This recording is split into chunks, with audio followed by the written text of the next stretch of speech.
बहुत समय पहले एक प्राचीन गांव था जिसे सुदर्शनपुर कहा जाता था। इस गांव के बीचों बीच एक प्राचीन मंदिर था जहां भगवान विष्णु की मूर्ति स्थापित थी। मूर्ति के हाथ में चमचमाता हुआ सुदर्शन चक्र था जो लोगों को अपनी ओर आकर्षित करता था।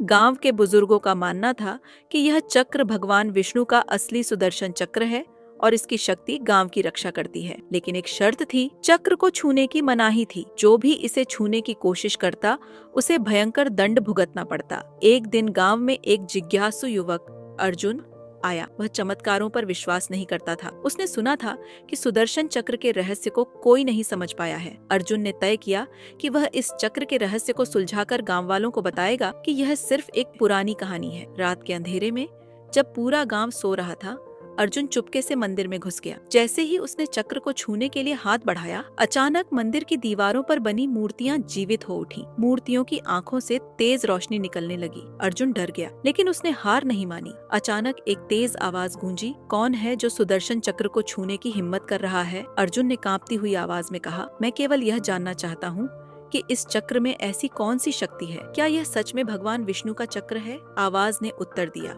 सुदर्शन चक्र केवल उन लोगों के लिए है जो निस्वार्थ, सत्यवादी और धर्म का पालन करने वाले हैं। यह चक्र उनकी रक्षा करता है जो दूसरों की भलाई के लिए अपना जीवन समर्पित करते हैं, लेकिन स्वार्थ और जिज्ञासा से इसे छूने का प्रयास विनाश को आमंत्रित करता है। तभी अर्जुन को एक दिव्य दृष्टि हुई। उसने देखा कि सुदर्शन चक्र भगवान विष्णु के हाथों से निकलकर राक्षसों का संहार कर रहा है। दृश्य इतना अद्भुत था कि अर्जुन ने घुटनों के बल झुककर माफी मांगी। आवाज ने कहा, अर्जुन, सुदर्शन चक्र केवल प्रतीक है। असली शक्ति तुम्हारे कर्मों और नियत में है। इसे छूने की जरूरत नहीं, इसे समझने की जरूरत है। अर्जुन ने अपनी भूल स्वीकार की और वापस गांव लौट आया। उसने गांव वालों को बताया कि सुदर्शन चक्र का असली रहस्य ये है कि हमें अपने कर्मों और धर्म के प्रति सच्चे रहना चाहिए। तभी हम अपने जीवन में हर बाधा को पार कर सकते हैं। कहानी से सीख, सच्चाई, निस्वार्थता और धर्म का पालन ही असली शक्ति है।